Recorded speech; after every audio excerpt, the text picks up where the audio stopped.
Magandang araw mga kahabi. Pag-usapan naman natin tungkol sa mga gapi. Tara, samahan niyo po ako.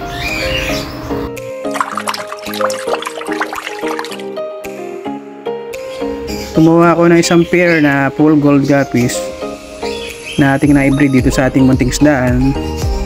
Bibigay natin sa kaibigan natin na bigay ng budgie kit sa atin. Nakalimutan ko na rin po pala i-video yung pagbigay natin at paghatid natin ng guppy fish dun sa tropa natin. Kaya ipapakita ko na lang po sa inyo yung ating storage box na luma na pinaglagyan natin ng ating mga breeder. Yan yung mga full gold guppies. Yan, tinakpan natin dahil sobrang init na naman para hindi sila mamatay or may lilim sila. Kaya ito isa, wala pang laman. At bumili rin po tayo ng dalawang batcha. Ayan, 150 po isa bili ko. Ayaw magpatawad ng masungit na tendera. Kaya dalawa lang binili ko.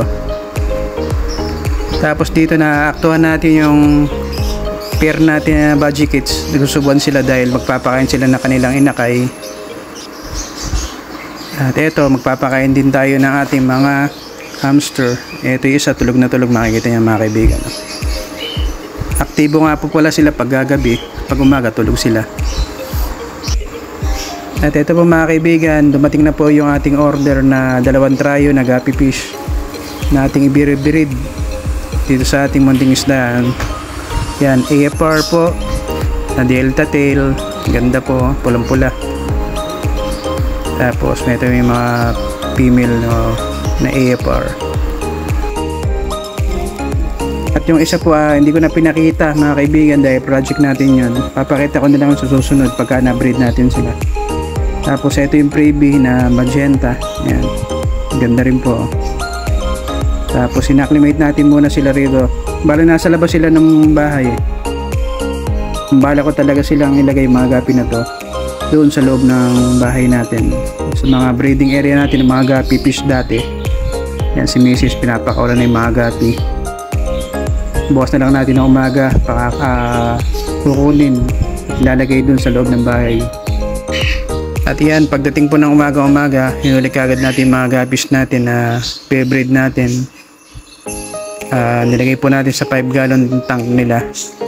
Yan, yung mga feed-dirt natin at AFR.